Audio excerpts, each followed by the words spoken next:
Hey, welcome to How's It channel. In today's tutorial, you will learn how to back up drivers in Windows 10. Open your web browser and paste a link you can find in the description box down below. Open the web page, click on Free Download button, click on Alternative Download button. Set the path and save the file. Open Archive File. Drag and drop the folder into a desktop. Open the folder. Right-click on DL file and select Run as Administrator. Click on Yes in the pop-up window. It will open an app. Click on Backup, click on Scan Current System at the bottom of the app. Check the drivers you want to back up. Click on Backup Now, set the path to save the backup and click OK.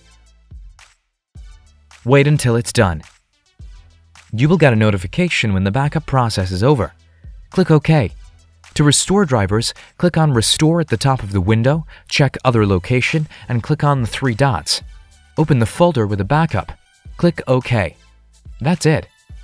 Thanks for watching the video. Please like it and let us know if you use any of our tips and tricks. Subscribe to our channel. We upload new tutorials every day. See ya!